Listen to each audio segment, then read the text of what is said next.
ទីបំផុតគឺខ្ញុំបានទៅលេងមិត្តភក្តិកូរ៉េខ្ញុំដែលបានស្គាល់តាំងពី exchange program លោកមុនហើយលោកមុនគេមកលេងយើងដល់ខ្មែរឥឡូវហ្នឹងគឺខ្ញុំទៅលេងគេដល់កូរ៉េវិញហ្មងហើយ trip នេះខ្ញុំបានស្គាល់មិត្តភក្តិថ្មីៗច្រើនខ្លាំងមែនតើចឹងតើទៅមើល vlog ទាំងអស់គ្នាបន្តពីវីដេអូមុនគឺឥឡូវហ្នឹងគឺខ្ញុំបានមកដល់បរិយាយន្តហោះ Incheon នៅឯប្រទេសកូរ៉េខាងត្បូងហើយបងប្អូនតពីជួបឧបសគ្គរៀងច្រើនដែរ finally គឺខ្ញុំបានមកដល់ប្រទេសកូរ៉េហើយរៀង feel excited ខ្លាំងបងប្អូនគ្នាព្រោះដោយសារតែអត់ដែរទៅដើរលេងដល់ abroad ដែរឆ្ងាយចឹងរដងគឺខ្ញុំបានដើរលេងតែក្នុងស្រុកយើងទេមកដល់ airport គេខ្ញុំស្មានតែត្រជាក់ខ្ញុំខំពាក់អាវម៉ាយទាំងអស់គ្នាមើលសាច់ក្អាវក្តៅសាហាវហ្មងចង់ថានៅក្រៅមួយអង្គសរសេរត្រជាក់តែនៅក្នុង airport គេនឹងគេមានម៉ាស៊ីនកម្ដៅទាំងអស់គ្នាចង់អត់ត្រជាក់ទេបើឲ្យខ្ញុំប្រៀបធៀបពលានយន្តហោះកូរ៉េជាមួយនឹងពលានយន្តហោះដែលចូលខ្មែរយើងដែលទំសាងសង់ទាំងអស់គ្នាខ្ញុំឲ្យពលានយន្តហោះខ្មែរយើង10លើ10ហ្មងពលាននេះរៀងញញែងតិចប្រៀបធៀបជាមួយនឹងពលានដែលចូលយើងគឺ clean ស្អាតមែនតើតែដោយសារតែពលានយើងរៀងធំធ្វើឲ្យដែរទាំងអស់គ្នាand ពលានគេរៀងយូរដែរអញ្ចឹងបើប្រៀបធៀបវាមិនឈ្នះពលានយើងទេតោះពីខ្ញុំយក village check out ចឹងហើយគឺមានខាងកូរ៉េគេបានរៀបចំធាមរានក្រុងដឹកយើងទៅសាលា direct យកមកទាំងអស់គ្នា and នេះខ្ញុំដោះអាវខែវសិនណាព្រោះដោយសារក្តៅពេកទាំងអស់គ្នា and ខ្ញុំចេញទៅដល់ខែវអូអារម្មណ៍ខ្ញុំពេលហ្នឹងគឺដូចបើកទ្វារទូទឹកកកចូលទៅនៅក្នុងហ្នឹងចឹងហើយបើនិយាយពីដៃខ្ញុំវិញគឺថាចង់កកឲ្យបានពុពាក់ស្រោមដៃបែបអញ្ចឹងអីចឹងណាតែពេលបានរៀបចំមកវ៉ាន់ហើយឡើងទៅជិះឡានក្រុងតដំណើរទៅសាលាគេនឹងខ្ញុំបាត់ហើយទាំងអស់គ្នាព្រោះដោយសារតែនៅក្នុងឡានក្រុងគេនឹងគឺគេមានម៉ាស៊ីនកម្ដៅអីចឹងគឺខ្ញុំ safe ហ្មងឥឡូវសុំគេងណាព្រោះដោយសារតែផ្លូវឆ្ងាយដែរអូនេះបងប្អូនគាត់ខ្ញុំងើបមកភ្លាមមកកញ្ចក់នៅគៀនហ្នឹងគឺថាឡើងអាប់ហ្មងនេះមានឡើងអាប់ដោយសារយើងបើកម៉ាស៊ីនទៅចាក់ចាំឯណាចេញពីអាកាសធាតុខាងក្រៅយកមកខ្ញុំឡងថ្លៃខ្លាំងព្រោះដោយសារជិះឡានរដងគឺអាប់ដោយសារម៉ាស៊ីនចាក់ខាងក្នុងនេះបងប្អូនគាត់តែគេងហើយងើបឡើងហ្នឹងគឺដល់តែម្ដងពេលហ្នឹងរៀងភ័យណាឃើញគេចាំអីពេញហ្នឹងសូនសាយទៅពេលចុះទៅដល់លោកគ្រូនាយកគេឡើងខៀវទាំងអស់គ្នាគាត់លើកដៃហើយ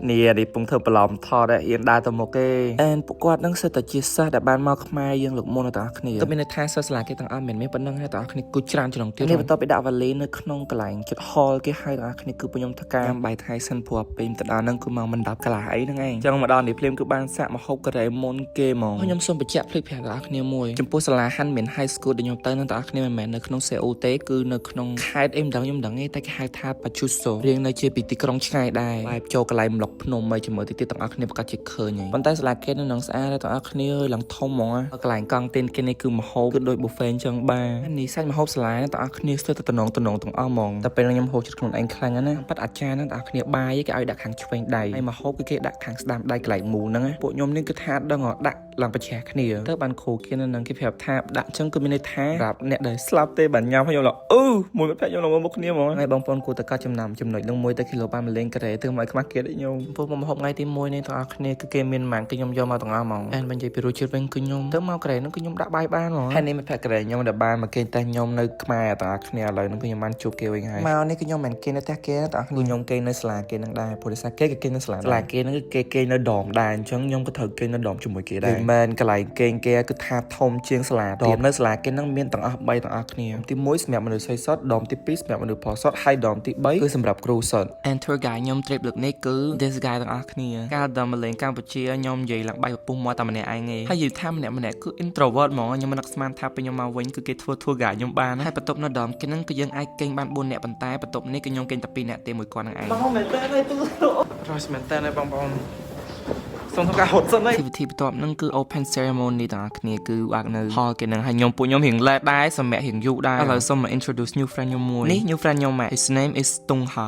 ឈ្មោះគេកូរ៉េមកចេញមកហើយប៉ាអាប៉ំប៉ោងនេះ his name is Sung Woo យ៉ាហើយពេលមុនចូលទៅហ្នឹងក៏គេឲ្យដុំភ្លើងយ៉ាងណាទាំងអស់គ្នាព្រោះសារតិចដុំភ្លើងហ្នឹងគឺយើងទុកកាន់នឹងដៃអញ្ចឹងហើយ oh my god hall គេហ្នឹងគឺមានមនុស្សច្រើនខ្លាំងមែនតើនិយាយរំទៅ open ceremony គឺគេហៅសិស្សមកសាលាគេមកហ្នឹងហ្មងហើយកម្មវិធីថ្ងៃហ្នឹងក៏អត់មានន័យប្លែកពីការខ្ញុំទទួលគេនៅឯសាលាខ្ញុំដែរទាំងអស់គ្នាគេមាន show វីដេអូសាលាគេ performance មានរំ K-pop អីដូចតែគ្នាអញ្ចឹងខ្ញុំទៅសារមួយកូរ៉េលះខ្លាំងមែនតើទាំងអស់គ្នាថៅអោនក្រាបអីមកតហឹងប្រោយអ្នកទាំងអស់គ្នាលះសាហ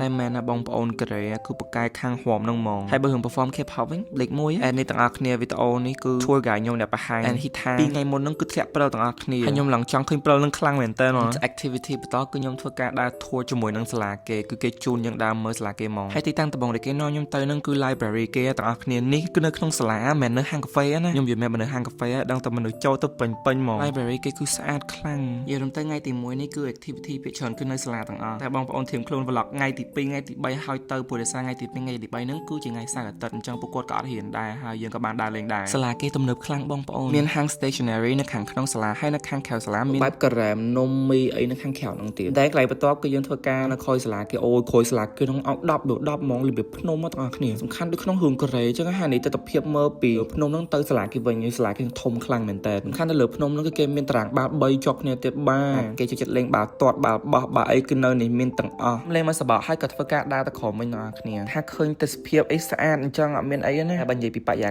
កាសធាតុខាងក្រៅនោះវិញគឺថាត្រជាក់ហ្មងបងប្អូនគ្នាអាចមើលត្រជាក់គាត់នេះបានពួកកូរ៉េបែបសាច់សបងប្អូនគ្នាទៅពេលចឹងទៅពេលត្រជាក់ខ្លាំងក៏ឡើងក្រហមងាំងចឹងហ្មងខ្ញុំឡើងអូដល់កន្លែងនេះគឺពួកកូរ៉េគាត់បានមកយកខ្ញុំម្ដងទៀតហើយថាដើរធួសាលាគេសម្រាប់បានមកប្រជុំនៅហលគេល្ងាចនេះគឺដើម្បីឆែកមើលកៅអៅសម្រាប់ថ្ងៃស្អែកបងប្អូនគ្នាព្រោះថ្ងៃស្អែកនេះខ្ញុំដើរទៅលេងសេអូលមួយថ្ងៃវល់ល្ងាចហ្មងហើយអត់មានគ្រូទេណាគាត់ឆែកមើលកៅអៅថាកៅអៅយើងនឹងអាចពាក់បានអត់ព្រោះដោយសារតែល្ងាចខ្លាំងរបស់បងប្អូនចឹង vlog day 2គាត់ជាល្អមើលហើយពួកបានទៅកន្លែងឆតមែនតើចឹងបងប្អូន complete follow ខ្ញុំម្នាក់មួយផង vlog ថ្ងៃទី1នេះគឺមានតែប៉ុណ្្នឹងឯងបងប្អូនជម្រាបលា bye bye and I'll see you guys next video